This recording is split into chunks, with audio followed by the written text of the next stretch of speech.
Ini ya, bang.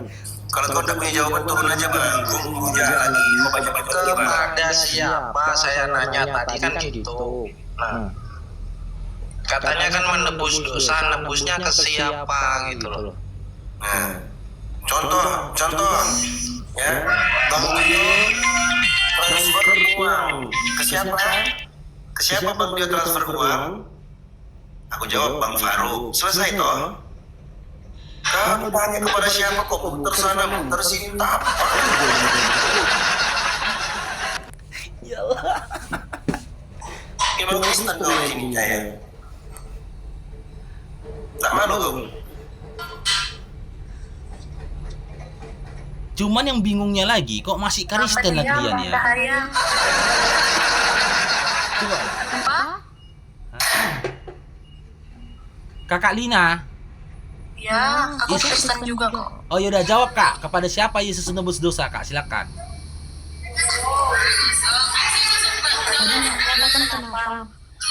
Apa? Sebetulnya sih kalau soal agama, harusnya kalau soal agama memang agak sulit kalau diperdebatkan kan. Setiap orang pasti dengan kepercayaannya Kita nggak debat kakak. Kita nggak debat. Kita diskusi saja kakak. Kami nggak butuh itu. Kami butuh jawaban kepada siapa Yesus menebus dosa. Iya, tahu. Karena kan kalau di agama Kristen, ini kan bicara tentang agama Kristen ya, pemahamannya yang tahu lah. Kalau di agama Kristen itu pada hakikatnya kan semua orang sudah berbuat dosa. Artinya orang bayi yang baru lahir pun udah berbuat dosa. Jadi, iya, misalnya dia pakai kulit, ini kan pemahaman kita ya. Semua orang itu pada hakikatnya udah berbuat dosa. Artinya kita percaya semua akan ada yang namanya surga, ada yang namanya neraka. Setuju? Ya kami ini bilang baru lahir punya dosa gitu loh. itu namanya itu kan aku bilang, makanya aku bilang itu menurut kepercayaan kami. Karena sejak Adam dan Hawa memang sudah melakukan dosa, hubungan manusia sama Tuhan dan manusia. Bukan bayi. Sebentar teman-teman. Pertanyaannya simpel. Kepada siapa Yesus menebus dosa? Silakan. Ya, saya kan mau jawab, tapi dia nggak dipotong-potong. Iya, udah dengar kak.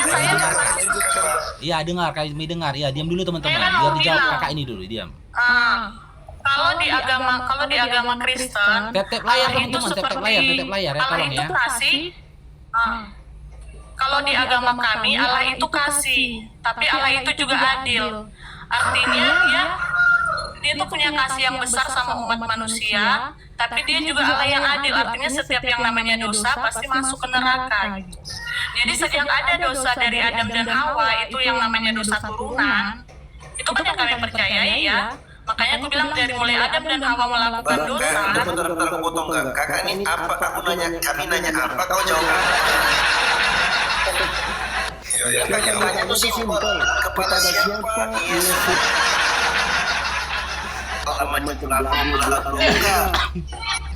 Bukan itu yang kami tanyakan. Yang kami tanyakan adalah kepada siapa Yesus menebus dosa? Silakan.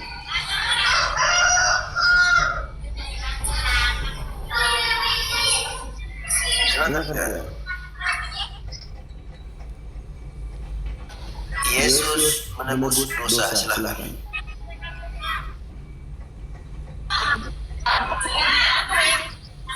Ini udah 10 orang loh kak, saya nanya itu jawabannya beda-beda. Belum dapat saya jawaban. Apa yang ditanya, jawabannya apa nih teman-teman Kristen?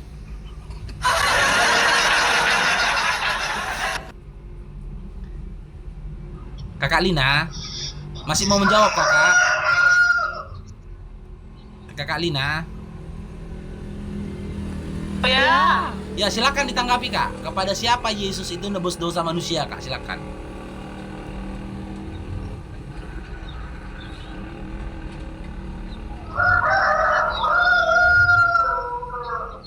Ada suara burung gagak nggak?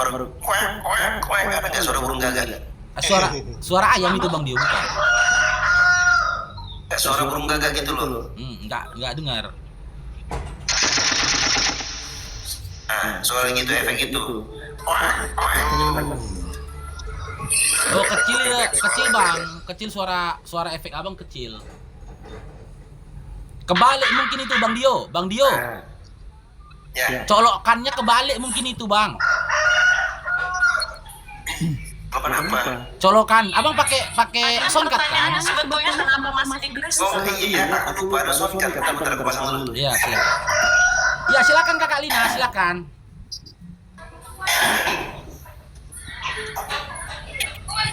Kakak Lina, silakan. Ya itu aja. Itu aja jawabannya tadi tuh. Apa itu?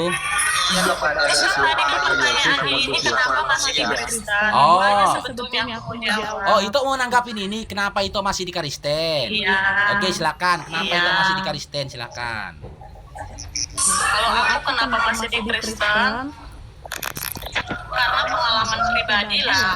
Pasti semua orang punya pengalaman pribadi, makanya aku bilang tadi kalau dari awal, kalau tentang hubungan kita sama Tuhan itu kita alami aja secara pribadi, bukan kata orang. Apapun agamanya bukan kata orang, bukan kata ini, bukan kata pendeta, bukan kata ini, tapi alamilah pengalaman pribadimu sama Tuhanmu sendiri. Maka kau akan kenali siapa Tuhanmu, itu aja. Jadi apa yang membuat aku sampai sekarang masih jadi Kristen? Ya karena banyak pengalaman-pengalaman yang ku alami. Apa itu pengalaman dengan Roh Kudus? Bagaimana saat kita menyembah Roh Kudus itu memang betul-betul nyata? Ya itu aja yang membuat aku sampai sekarang masih bertahan di agama Kristen. Ya, pengalaman pribadinya itu kayak mana Kakak Lina kalau boleh tahu Kak? Banyak, misalnya dalam kita menyembah ya. Iya Bang War. Sabar dulu kita dengar dulu. Bukan ekonomi tidak stabil, tidak semua yang kalau soal di dalam kehidupan ini kaya miskin atau apa itu Ini semua suara ayam siapa ini tidak Bang? ada Suara ayam hubungannya. Bang. Yang suara ayam Bang di mute dulu lah Bang. Biar diskusi kita terarah loh Bang. Maaf. Iya bang, maaf. Iya, siap. Iya, silakan Kalau lanjut kali. dibilang pengalaman pribadinya apa banyak ya. Contoh. Misalnya yang pertama, sejak kita bertobat ya, sejak kita menerima Tuhan Yesus sebagai Tuhan dan Juru Selamat, apalagi kalau udah dibaptis, pasti perubahan karakter kita berubah. Artinya kita tuh udah tahu mana yang salah, mana yang benar. Saat kita melakukan kesalahan, maka akan ada Roh Kudus yang seperti alarm yang membuat kita tuh merasa bersalah. Dan itu Roh Kudus. Makanya aku bilang apapun agamamu, alami secara pribadi. Jadi kayak aku lah misalnya, aku nggak doa pagi nih, nggak doa pagi, pasti ada bisikan di dalam hati nurani yang menurut orang Kristen itu adalah Roh Kudus yang pasti membuat dirimu merasa bersalah. Nah gitu, itulah pengalaman-pengalaman yang ku alami. Iya, jadi pertanyaan gini loh kakakku Itoku. Kenapa Ito masih memilih Kristen? Kenapa masih di Ya Kristen? karena aku sudah melihat dengan mataku bagaimana mukjizat Tuhan Yesus itu nyata. Contoh, Terus? apa mukjizatnya yang Ito lihat? Oh ini yang paling nyata ya. Ini bulan Desember kemarin anakku mengalami kecelakaan. Iya. Pendarahan di otak. Iya. Ya. Terus aku pas berdoa itu ya, aku Ya. melihat anakku itu memang sudah antara maut dan antara kehidupan itu. Iya. Dengar suara enggak? Bagaimana Dengar bang, keren bang kayak- suaranya Bang Dio, keren. Ya terus bang, kakak Ito Lina terus. Ya terus aku memang melihat bagaimana apa di dalam doaku itu kan, kita kalau yang umat Kristen ada yang namanya penglihatan di alam roh. Iya Jadi terus. dalam doaku itu aku melihat Tuhan menggendong anakku. Iya terus. Terus aku bilang Tuhan jangan ambil, aku masih sayang sama anakku gitu. Iya. Terus ya Tuhan letakkan lagi di tempat tidur rumah sakitnya itu. Mm-mm. Ya itu di situ anakku langsung sadar. Iya. Ya itu pengalamanku juga, itu pengalaman nyata pribadi. Itu Tuhan maksud Dan Ito, banyak hal lagi. tunggu dulu kita kaji Ito. Waktu Ito Ya. melihat Tuhan menggendong anak itu Tuhannya kayak mana rupanya Ito? Kenapa? Itu seperti Tuhan Yesus yang ku tahu yang pakai jubah putih, Oke. ya yang memang kulihat itu Iya. seperti yang Ciri-ciri ku tahu. fisiknya kayak mana? Waktu Ito tengok Tuhan Yesus itu, ya Tuhan Yesus Anda itu menggendong anak Ito, ciri-ciri dari fisik yang menggendong anak itu seperti apa? Apa? Ya itu dia pakai jubah putih Terus? seperti yang ada pada gambar kami ya, seperti yang ku imani itu Tuhan Yesus, karena saat aku Oh, berdoa gitu. aku kan berdoa dalam nama Tuhan Yesus. Oke, sekarang gini, Ito tahu dari mana? Bahwasanya fisik Yesus itu seperti itu tahu dari mana Ito? Kalau soal fisik Yesus seperti itu dari mana ya? Aku nggak tahu. Yang ku tahu setiap di alam roh atau di dalam buku kedua yang namanya itu. Di situ salahnya itu. Tidak ada satu ayat pun di dalam Bible di mana Yesus menceritakan ciri-ciri fisiknya seperti gambar-gambar yang ada di rumah-rumah kalian itu. Nggak ada itu. Nggak ada. Kalau aku itu, Tunggu dulu itu. Itu kan udah panjang lebar tadi ngomong. Sekarang Bang Faruk ngomong dulu. Itu yang pertama. Yang kedua, tidak ada satu ayat pun di dalam Bible di mana Yesus menyatakan Dia mengabulkan semua doa. Tidak ada. Yesus mengabulkan semua doa. Tidak ada satu ayat pun dalam Bible Yesus berkata begitu itu. Yang ketiga, jika itu nyatakan itu adalah Tuhan, nanti kita kaji suratnya ya. Kalau Bang Faruk nggak salah, di surat Yohanes 5 ayat 37, di situ dikatakan Tuhan itu tidak terlihat. Suaranya tidak terdengar. Bagaimana itu mengatakan itu bisa melihat Tuhan, melihat pemandangannya itu? Atau melihat ya, Tuhan. Itu karena itu belum pernah mengalami secara pribadi. Makanya tadi aku bilang dari awal, kalau soal berbicara tentang Tuhan, alami secara pribadi. Apapun agamamu, alami Tuhanmu secara pribadi. Maka kau akan kenal siapa Tuhanmu. Bukan kata pendetamu, bukan kata ustadzmu. Oke. Imanmu sendiri. Oke. Sebutkan satu ayat di dalam Bible, Sukron Teon Loni. Abangku, sebutkan satu ayat di dalam Bible di mana Yesus mengatakan untuk memastikan keimanan Kristen, untuk memastikan keimananmu, kamu harus mengalami dirimu dengan Tuhan. Ada kejadian antara kau dengan Tuhanmu. Ada nggak seperti itu? Ya karena setiap cerita dari nabi-nabi yang tersurat di kitab manapun, pasti kan itu pengalaman mereka dengan Tuhan yang mereka tuliskan di dalam kitab. Apakah itu nabi? Bukan. Tapi kita sebagai manusia pun, makanya aku bilang aku sudah mengalami, aku sudah merasakan, dan aku sudah melihat bagaimana mujizat Tuhan itu nyata. Ya itu yang membuat aku kenapa masih jadi Kristen. Aku sudah memaparkan. Ito bilang tadi, Ito lihat Yesus dengan ciri-ciri fisik seperti di gambar-gambar yang ada di rumah kalian. Sementara aku sudah menyampaikan sama Ito, tidak ada satu ayat pun di dalam Bible di mana Yesus menceritakan ciri-ciri fisiknya. Tidak ada. Dengan itu, tapi di Alkitab pun ada. Kalau di mana? Di mana? Kalau kita sebagai anak-anaknya bisa mendengar suara Bapa. Siapa anaknya itu? Siapa anaknya itu? Siapa anaknya? Setiap orang yang percaya itu anak Tuhan. Oke, sebutkan satu ayat di dalam Bible. Sebutkan satu ayat di dalam Bible di mana Yesus mengatakan setiap orang yang percaya bahwasanya aku adalah Tuhan, mereka adalah anak Tuhan. Silahkan, di mana itu? Gak ada itu aku. Itu aku hasian. Gak ada itu aku hasian. Itu doktrin bapak-bapak gereja itu aku hasian. Bukan doktrin, tidak. Gak ada itu aku. Gak ada itu aku. Asyiroham itu aku hasian. Asyiroham. Dan ngadongi. Dak kaya Yesus berhata-hata songoni. Dak kaya Yesus mandok persongonon. Siapa yang percaya kepadaku bahwasanya aku adalah Tuhan dan Allah, maka dia akan menjadi anakku atau anak Allah. Tidak ada itu. Tidak ada.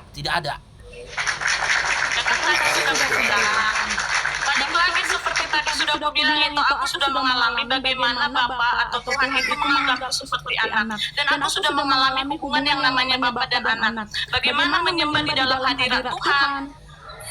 Memang benar-benar Tuhan peluk. Ya itu memang sudah nyata. Itu nyata aku alami dan itu membuat aku semakin percaya bahwa Yesus itu adalah Tuhan. Nah, Tuhan. Ito bilang Tuhan memeluk Ito.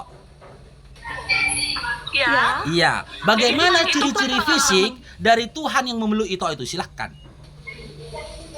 Reto, kalau ditanya ciri-ciri fisik gimana ya? Makanya aku bilang kita harus masuk ke dalam hadirat Tuhan, kita rasakan sendiri. Kita nggak bisa menceritakannya gitu loh. Di dalam kekusuhan kita beribadah, di dalam kekusuhan kita saat menyembah, ya itu yang kita alami. Oke, gini aja sekarang. Menurut itu, siapa yang lebih religius? Itu atau Maria, ibu yang telah melahirkan Yesus? Tidak ada yang lebih religius. Makanya aku bilang sama seperti sekarang kita ini. Tidak ada yang lebih religius. Makanya aku bilang apapun Menurut Ito, alami sendiri Tuhanmu ya itu. Ito, Menurut menurutmu Ito, siapa yang lebih mengenal Yesus? Ito atau wanita yang melahirkan Yesus? Kenapa? Menurut Ito, siapa yang lebih mengenal Yesus? Ito? Tidak ada yang lebih mengenal, semuanya punya pengalaman pribadi. Oke, sekarang gini kutanya. Menurut Ito, siapa yang lebih mengenal Ito? Mama Ito atau aku?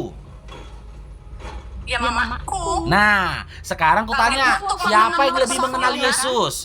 Mama Yesus atau Ito? Enggak, itu pertanyaan untuk mengenal persoalan. Ini berbicara Tuhan loh, Toh. Ini berbicara Tuhan, orang yang nggak bisa kita lihat, beda. Nah, Bisa melihat, Ito bisa melihat. tunggu dulu. Tadi Ito bilang kan, berbicara tentang Tuhan, sosok yang tidak bisa kita lihat. Sementara tadi Iya. Ito bersaksi bertemu dengan Tuhan. Gimana itu? Ini loh, Ito. Ini itu udah beda. Tengok. Mamaku bisa dilihat aku dan bisa dilihat orang lain. Itu bisa dilihat aku dan bisa dilihat semua orang yang di sini. Tapi dengan Tuhan itu pribadi itu. Nah, aku yang melihat dia dikuceritakan pun seperti ini, kalian tidak melihat kan sosoknya? Paham? Bang Barok, Kak Ito ini mungkin bertemu dengan Rasul, Bang. Iya. Bisa. Gini, Bukan bagaimana bagaimana Ito bisa memastikan bahwasanya yang Ito tengok itu Tuhan bukan jin? Silakan. Sudah aku bilang banyak pengalaman pribadiku. Yang kedua, yang inilah ya, kan aku bilang ini aku sekarang udah umur 35 ya. Aku bertobat itu di umur 17 tahun saat aku dibaptis. Di pengalaman aku dibaptis, ya aku memang mendengar sendiri Tuhan bilang, ya memang dia adalah jalan dan kebenaran, itu betul. Dan itu aku alami. Aku ini dulu dari kecil nggak pernah gereja loh, Toh. Yohanes Karena 5 bapak Ito. sama mama Jadi sibuk. maksud dari Yohanes 5:37 itu apa itu Ito? Suara Tuhan itu tidak terdengar. Maksudnya apa itu jadinya? Berarti bohong ya? Iya. Yesus bohong Ito ya? Setiap Alkitab itu, isi Alkitab itu tuh nggak bisa dikonteks per ini. Semuanya kan ada konteksnya. Enggak. Berarti Yesus berbohong kan? Nyatanya Ito bisa dengar suara Tuhan loh. Berarti Yesus bohong loh. Ya kan? Tapi itulah makanya itulah dibilang firman Tuhan itu memang tidak untuk diperdebatkan gitu ya. Aku nggak mendebatkan. Aku tidak membaca kenapa masih di Kristen. Tadi pertanyaan itu hanya kenapa masih di Kristen dan aku mau jawab itu. Dan ternyata Kemana-mana. jawabanmu itu tanpa dasar itu. Bertolak belakang dengan apa yang tertulis dalam Bibelmu. Sebentar, Bang Faruk, suara gua ada nggak, Bang Faruk? Coba naikkan lagi Bang volumenya Bang Dio. Jangan ekonya ya. Apa di sini suka kali mematikan tiba-tiba ya? Cek. Ya, jelas. Di awal kenapa Jelas. masih di Kristen itu yang membuat aku naik. Jadi aku rasa itu pun nanya dengan orang-orang Kristen yang lain, ya mungkin akan mempunyai jawaban yang berbeda itu. Sebentar, dengarkan dulu. Kak Lina ini naik di Komal diskusi lintas agama. Oke? Kalau kakak mau curhat di gereja, Kak, jangan di sini. Kita di sini ingin mendengarkan argumentasi, pemaparan data, pemaparan dalil. Kalau Aku hanya membaca yang ada stiker di samping, Bang. Benar. Kalau kakak tidak mampu untuk memaparkan data, dalil, atau argumentasi kakak yang bisa diterima oleh akal sehat, mending kakak tak belajar. Curhatnya di gereja aja, Kak. Jangan di sini, Kak. Kami tidak menerima perasaan saya, itu pengalaman pribadi saya. Kami nggak terima itu, Kak. Halusinasi kakak itu, Kak. Kami nggak terima di sini. Ini bukan halusinasi, ini kan pertanyaannya aku jawab kenapa aku masih di Kristen. Halusinasi ketika Anda ditanya untuk mempertanggungjawabkan apa yang Anda lihat di mimpi Anda, itu Anda tidak mampu. Tidak mampu. Apa bilang tidak mampu? Oke, sekarang aku tanya. Izin Bang Iya, Bang. boleh. Sekarang aku tanya ke Kak Lina. Apa dasar kakak? Apa pegangan kakak untuk memastikan bahwa yang kakak lihat di dalam mimpi kakak itu adalah Tuhan Yesusmu? Silahkan. Apa dasarnya? Dasarnya dari Alkitab yang ku baca dan dari cerita para nabi-nabi bagaimana pengalaman mereka dengan Tuhan. Oke. Dasarnya dari Alkitab. Sekarang coba kau tunjukkan kepadaku satu ayat di Bibelmu tentang ciri-ciri Tuhan Yesus. Silakan. Itu tadi aku bilang, aku lagi susah, tidak ada Alkitab di sini. Aku lagi di rumah orang, bukan lagi di rumah. Kalau nggak ada, kakak turun dulu. Nanti kalau sudah ada naik lagi ya kak ya. Oke, baiklah, makasih buat semuanya ya. Gitu ya. Karena aku tadi menengok stikernya aja dan aku masih cuma mau jawab kenapa aku masih di Kristen. Ya jawabannya itu karena pengalaman pribadi Kami dalam Tuhan. kami butuh Oke. jawaban yang sesuai dengan data. Silakan. Dengan hormat silakan. Kakak mau Ya, jawab aku sendiri. terus